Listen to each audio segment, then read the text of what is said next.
Bonne nouvelle pour tous les amoureux du football haïtien. Ce soir, au Palais Brongniart à Paris, Melchidaël Dumornay a été élue meilleure joueuse de la saison en Arkema Premier League par les trophées UNFP. Elle s'imposait face à une liste de nommés de très haut niveau, Tabitha Chawinga, sa propre coéquipière à l'OL, Clara Matteo du Paris FC, Romé Leuchter et Sakina Karchaoui, les deux fleurons du PSG. 5 joueuses parmi les plus décisives du football féminin européen cette saison, et c'est elle. Corventina, la grenadière de Mirbalais. À 22 ans, Melchi Dumornay reçoit la récompense la plus convoitée de son championnat national. Ce n'est pas une surprise, c'est une confirmation. Et c'est, pour qui suit cette trajectoire avec attention, un signal très clair envoyé dans la direction d'une récompense bien plus grande encore. Pour comprendre ce que ce trophée représente vraiment, il faut d'abord resituer ce qu'a été cette saison dans le contexte global. Parce que la saison 2025-2026, Dumornay ne l'a pas vécue uniquement comme une joueuse parmi d'autres dans un grand club, elle l'a vécue comme la pierre centrale d'un édifice qui vise le quadruplé. L'OL Lyon a remporté la toute nouvelle Coupe de la Ligue féminine en mars dernier, une finale disputée à Abidjan devant 27 900 spectateurs, un chiffre éloquent pour une compétition à sa première édition. Qui a inscrit le but décisif dans cette finale contre le PSG? Dumornay. Le ballon de Kadidiatou Diani, le contre-appel d'Ada Hegerberg pour écarter la défenseur, et Corventina qui surgit pour finir de près à la 59e minute. Un but de renard dans la surface, clinique, décisif, comme à son habitude quand il faut l'être. Hier soir, c'était la finale de la Coupe de France au stade du Hainaut à Valenciennes. L'adversaire? Le PSG, encore. Et encore une fois, c'est Dumornay qui a brisé la résistance parisienne en ouvrant le score à la 23e minute. L'OL s'est finalement imposé 4-1, s'offrant la Coupe de France après 2 saisons d'absence à ce palmarès. 2 finales de Coupe nationale cette saison, 2 buts signés Dumornay dans les moments où son équipe en avait le plus besoin. Ce n'est pas de la coïncidence, c'est le signe d'une joueuse qui répond présent quand les projecteurs sont les plus intenses. Ce que ce trophée UNFP vient sanctionner, c'est donc une saison d'ensemble où elle a dominé le championnat français par son influence, sa régularité et sa capacité à peser sur le résultat dans les moments qui compte. Elle a été élue joueuse du mois d'Arkema pour la 4e fois de sa carrière en France, cette fois pour le mois de mars 2025, grâce à 3 buts et 2 passes décisives sur ce seul mois. C'est un détail qui dit beaucoup. La première fois, c'était en décembre 2022, puis mai 2023, puis octobre 2023, puis mars 2025. Ce prix mensuel, elle le gagne depuis qu'elle a posé le pied en France. À chaque fois, elle est la plus jeune joueuse à l'avoir décroché à ce moment-là de sa carrière. Mais surtout, ce soir, elle figure dans l'équipe type du championnat. Les votants de l'UNFP ne l'ont pas seulement reconnue comme la meilleure joueuse d'un mois en particulier, ils lui ont décerné le titre pour l'ensemble de la saison. Et il faut insister là-dessus. Ce sont les joueurs professionnels eux-mêmes qui votent. Ce sont ses pairs, des footballeuses et footballeurs de métier, qui lui donnent ce trophée. Il y a dans ce vote une forme de respect absolu, une reconnaissance du quotidien d'entraînement et de compétition que les distinctions algorithmiques ou les votes de fans ne peuvent pas tout à fait remplacer. Quand les professionnels te désignent la meilleure, c'est qu'ils savent ce que ça représente de défendre contre toi ou de jouer à tes côtés. Il faut aussi parler de la Ligue des Champions parce que la saison de Dumornay ne se lie pas uniquement en championnat. Elle s'est distinguée dès la phase de ligue de l'UEFA Women's Champions League 2025-2026 avec 4 buts et 2 trophées de joueuse du match à ce stade de la compétition. L'Observatoire technique de l'UEFA lui avait déjà consacré une analyse spécifique pour ses déplacements en transition et son explosivité dans les espaces.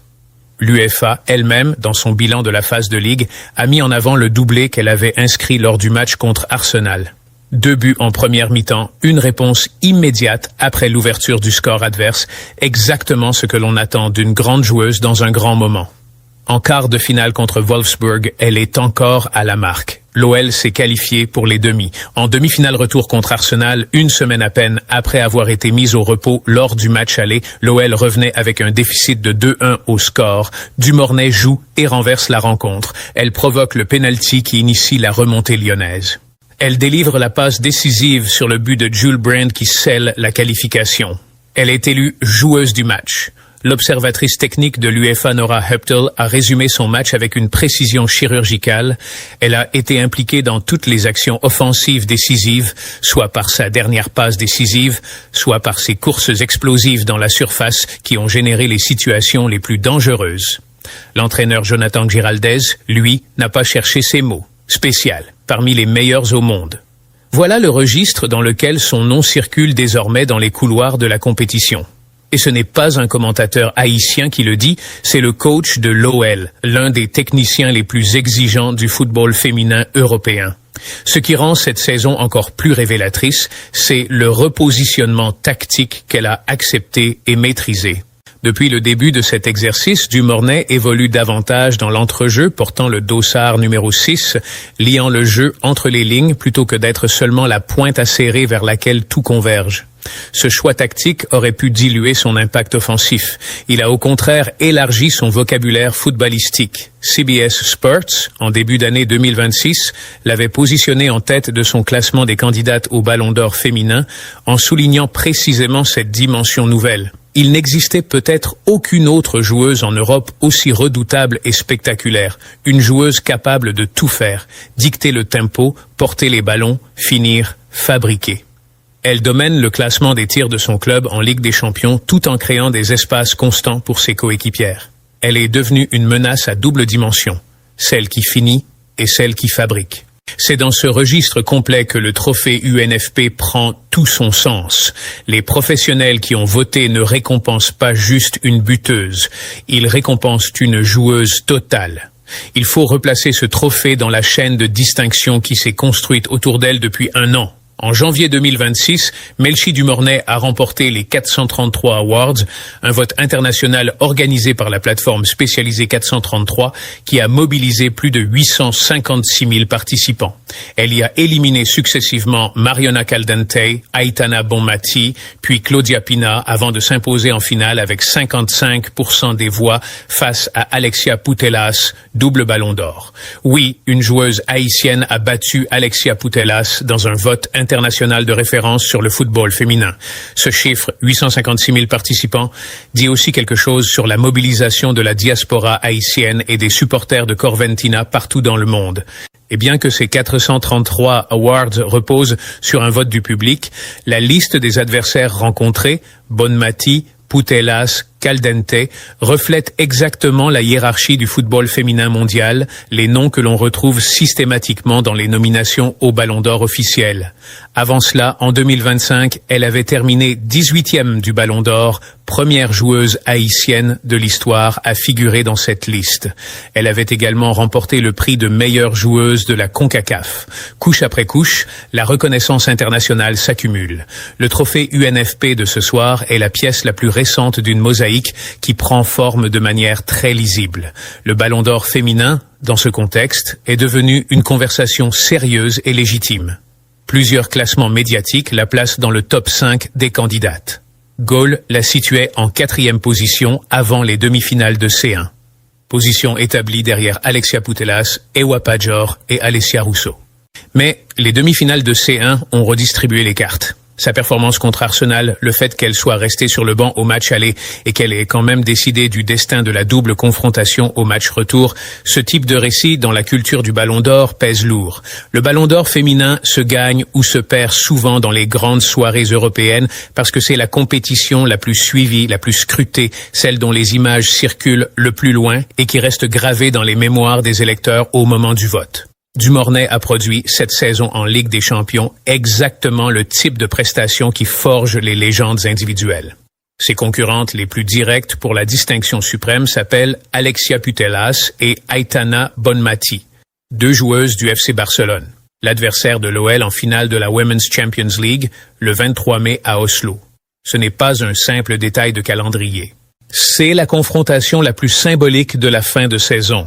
L'OL contre Barça, Dumornay contre deux des plus grandes joueuses de la décennie dans une finale européenne sur le grand plateau de l'Uleval Stadion.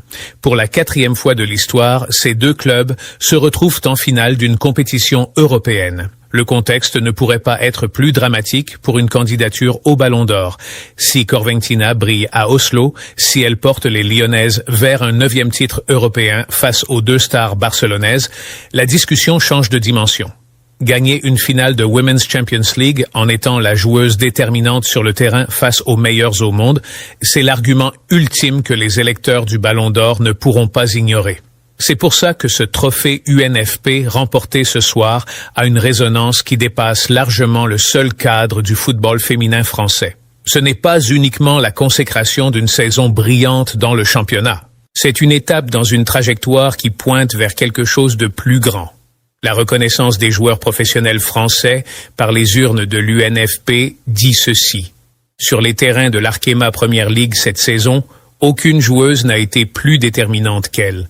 Pachawinga, sa propre coéquipière qui marque pourtant à une cadence impressionnante et qui figurait elle aussi dans les nommés. Pas Clara Matteo, qui a porté le Paris FC vers les sommets du classement. Pas Leuchter ni Karchaoui, 2 des joueuses les plus fiables d'Europe dans leurs postes respectifs. Elle, Dumornay, la haïtienne de l'OL. Ce que cette saison a montré dans les finales de coupe, dans les grands soirs européens, dans la régularité de son influence au fil des journées de championnat, c'est qu'elle a franchi un palier. Elle n'est plus seulement la jeune prodige qui impressionne par ses éclairs de génie. Et elle est devenue une joueuse de référence, constante dans ses performances, capable d'assumer la pression des grands enjeux, capable de se réinventer tactiquement sans perdre en efficacité, et surtout, ce qui est peut-être le signe le plus éloquent de la maturité d'une grande joueuse, capable de faire basculer un match de Ligue des Champions en entrant du banc avec un déficit au score.